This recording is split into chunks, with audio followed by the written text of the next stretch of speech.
Halo guys, Bismillahirrahmanirrahim. Semoga ketemu ya jodoh impian gua semenjak yang gue ingat sih semenjak gue beranjak dewasa ya. Gue emang pengen banget punya motor 4 silinder. Dan semoga hari ini jodoh dan bisa kecapai impian gua buat punya motor 4 silinder. Waktu gue SMA atau kalau ngeliat motor gede lewat sampai sekarang, jangan dari SMA aja deh, dari sekarang pun kalau ngeliat motor 4 silinder lewat tuh pasti gue buka jendela karena gue mau ngerasain feel-nya. Dan semoga hari ini bisa ya. Kita mau lihat barangnya, tempatnya di RNG Motorsport BSD. Jadi udah janjian juga sama orangnya. Dan kata dia sih tadi hari ini ada 2 orang yang mau lihat. Semoga jodohnya di kita ya. Thank you guys. Peace out. Ya guys, barusan gua habis ngecek lah ya tips and tricks untuk memilih moge second. Personally gua pemula banget ya. Sebelumnya itu gua main motor-motor klasik di kategorinya Vespa 2 tak. Punya Vespa 2 tak tahun 75, pernah punya. Sekarang yang ada di rumah itu ada Vespa 2 tak Excel 200 sama LX. Nah kalau soal Vespa gue udah tau lah apa yang harus dicek kalau gue beli Vespa second gitu ya. Nah sekarang nih karena ini bidang baru buat gue, gue barusan melihat vlog yang menarik nih dari RJ Motorsport. Dan kebetulan juga gue hari ini mau ke RJ Motorsport ya, melihat barangnya. Di situ ada 3 kategori untuk pemilihan moge second yang patut kita garis bawahin dan jadi catatan lah sebelum kita ngambil atau bahkan sebelum kita ngambil tanda jadi. Itu ada 3. Yang pertama adalah cek fisik. Nah cek fisik nih menarik ya. Gue lihat fisik ini harus memastikan bahwa belum pernah fatal crash. Beda ya antara mobil sama motor. Kalau misalnya mobil kan gede tuh, kita harus ngecek ke bawah bumper, kita harus ngecek ke tulang-tulangan yang berada di bawah kap mesin, atau bahkan kita harus melihat kondisi kolong dari mobil tersebut sebelum kita membeli mobil second. Nah karena ini motor, dimensinya kan pasti roda 2 lebih kecil dibandingkan mobil. Dan gue dapat tips yang menarik banget dari RNG Motorsport, yaitu coba cek di kondisi fisiknya. Yang pertama, tidak ada bekas lem besi. Nah gue mikir kan, lem besi kenapa? Oh ini fungsinya untuk mengakalin kondisinya sesuai dengan kondisi baru. Itu bagian belakang tuh ada lem besi yang sifatnya untuk memasang kembali atau mengakali. Lalu yang kedua, tidak ada kabel tis. Nah kabel tis itu mungkin kalau gue lihat dari videonya tidak menjadi standar pemasangan pada motor moge. Nah kalau ngeliat ada kabel tis di satu motor ya mungkin sifatnya ini general ya, bisa aja itu kabel tisnya hanya untuk memasangkan plat nomor atau untuk memasangkan bagian plat nomor depan karena kita nggak mau ngebolong, itu bisa juga. Cuma kalau misalnya yang kaitannya dengan kondisi atau bagian vital dari suatu moge mungkin akan menjadi pertimbangan lebih lanjut. Lalu yang kedua adalah cek mesin. Nah cek mesin ini ada beberapa kategori ya. Ada tiga subkategori untuk cek mesin. Yang pertama adalah nyalakan mesinnya. Nah pada saat menyalakan mesin, pastikan mesinnya ini kan ada karakteristik dari mesin-mesin moge ya. Apalagi kalau misalnya moge tahun 2010 ke atas lah, pastikan dia udah memiliki kondisi yang sangat baik ya. Nah di situ kan gimana cara tahunya, yaitu coba nyalakan mesin, berapa lama dia nyalain mesin. Contoh, kalau kondisi mesin baik, ini yang gue dengar dari vlognya ya, nyalain cik langsung nyala. Jadi hanya butuh beberapa kali cik dar nyala. Kalau misalnya makin lama pasti ada sesuatu ya, kayak cik dar baru nyala. Lalu kalau misalnya lebih ekstrim lagi, lebih lama lagi nih, harus kayak zaman dulu kalau Vespa tuh gue inget banget ya. Kalau Vespanya harus dimiringin kalau nyalain, berarti ada sesuatu dengan kondisi mesinnya. Nah lalu yang kedua adalah cek dari lamsamnya mesin. Lamsam tuh maksudnya ini ya, bicara kalau bahasa bengkel tuh lamsam. Cuma kalau bahasa teknisnya itu adalah stationer dari suatu kendaraan. Pastikan kalau misalnya kendaraan kan karena berpenggerak dari mesin bakar. Kalau misalnya suara lamsam didengerin, coba didiemin dulu selama 2-3 menit. Apakah ada suara-suara yang timbul? Karena suara-suara timbul dari suara mesin yang bisa dibilang aneh, itu kayak kan kalau bicara mesin ya, apalagi kalau mesin mobil kan pasti dia DOHC ya, ada rantai ketengnya atau bahkan ada ini udah pakai belt, ada suara desingan, itu harus dipastikan kembali yang menjadi pertimbangan dalam memilih mobil.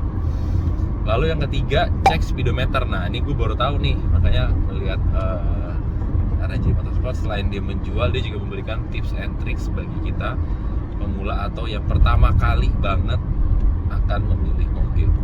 Cek di speedometer. Nah tadi yang dijadi contoh tuh Kawasaki ya, Kawasaki R6. Nah di situ di Kawasaki pada saat menyalakan itu pastikan tidak ada abnormality atau anomali dari indikator speedometer. Nah tadi itu dicontohinnya tuh di R6 ya, di situ dia bilang bahwa kondisi-kondisi yang harus dipastikan bahwa tidak ada lampu check engine. Nah check engine itu adalah suatu indikator anomalitis dari kendaraan atau moge. Nah karena kan sekarang moge kan udah teknologi sophisticated ya, udah canggih lah, yang khususnya tahun 2000 ke atas. Nggak tahu mungkin dia saya kurang tahu juga untuk yang moge tahun 2000 ke bawah. Nah di situ kalau Kawasaki ya, bila ada abnormality itu ada juga menu untuk melihat kode errornya. Nah tipsnya adalah kita lihat ke speedometer, lalu kita nyalakan, apabila ada kode check engine atau indikator lampu check engine menyala, ada tombol yang nanti mengeluarkan kode errornya itu apa. Nanti itu dipencet, nanti untuk kode itu artinya apa, gampang lah, kita ada Google ya, dari handphone kita bisa ngecek. Misalnya contoh tadi nomor 14 itu adalah untuk indikator pressure air masalahnya, itu bisa kelihatan. Nah untuk moge-moge lain selain Kawasaki, tadi juga disarani dari RNG Motorsport, apabila ada kode check engine yang tidak diketahui indikatornya secara Google bisa dibawa ke bengkel resmi. Yang menjadi catatan penting, ini menarik banget ya, jangan sampai DP dulu baru dibawa ke bengkel.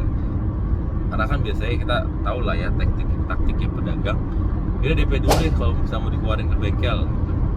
Nah nanti kalau udah DP tiba-tiba dibawa ke bengkel itu masalahnya fatal, kita nggak bisa ngapa-ngapain lagi karena DP udah masuk. Nanti ada perjanjian-perjanjian yang dibuat oleh penjual nakal ya, lu udah DP, barangnya dikeluarin, udah tanggung jawab kita lah kalau barang udah keluar ya, seperti itulah. Makanya di sini yang pasti kalau mencari mobil itu pastiin dulu ya, kita harus komit, jangan sampai, karena kan pasti kalau orang jual kan kayak ini menarik sekali untuk dibeli, dan ini best offer lah, rare offer lah, rare option lah, terus juga many optional has already been installed dan segala macam. Itu yang membuat kita sebagai pembeli itu pasti hilangan fokus sama hal-hal yang sifatnya rasional. Makanya kita yang pastiin kita harus rasional ya guys. Itu kan tadi ya tips-tipsnya ya. Lalu yang ketiga adalah pasti ini kita mau tipe moge yang seperti apa.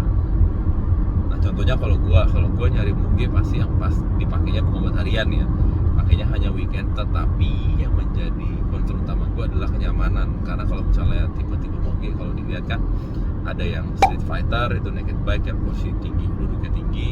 Lalu ada juga yang tipe yang full fairing, yang posisi itu merebah banget, jadi jarak antara jok sama stang itu rada jauh dan memerlukan kita sebagai pengendaranya harus lebih menunduk. Dan yang ketiga adalah untuk cruising yang sifatnya sangat nyaman ya. Nah kalau gue pribadi, gue prefernya yang akan gue lihat sekarang adalah tipenya adalah street fighter ya, dimana jarak antar jok dengan stang itu nggak terlalu jauh ya. Nah ini nggak jauh, jadi juga masih mengedepankan kenyamanan. Walaupun gue pakai ya weekend, karena gue berpikirnya kendaraan ini harus nyaman juga, dan yang pastinya tidak menambah penyakit ya. Apalagi kita yang umur udah 30 ke atas, kita beli moge yang penting keren modelnya, full fairing, racing mode segala macam, ternyata pas dipakai turun dari habisan mori gitu kan, bukannya senang malah harus nempel koyo di punggung atau di tangan. Well itu guys, sesi keduanya nanti mungkin ya, sesi terakhir gua akan mengabadikan atau mendokumentasikan lah pada saat gua sampai di showroom RNG Motorsport. Thank you, bisa. Nih, gue udah sampai guys di showroomnya RNG Motorsport BSD. Duh, tegang abis. Lihat deh, bismillah ya. Lu kondisi mobilnya, stay tune guys.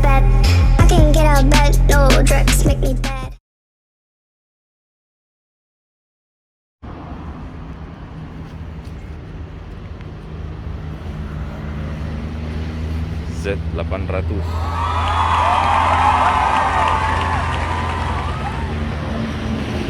Ini ya Mas Oji ya, bismillah ya. Deal ya. Siap, aman. Bismillah, berkah. Sekarang tinggal ini ya, paperwork ya. Ya, benar. Ntar kalau udah selesai semuanya pengecekan, sore langsung kita kirim. Boleh kirim ya. Kirim gas. Nih belinya di sini nih. RNG Motorsport BSD.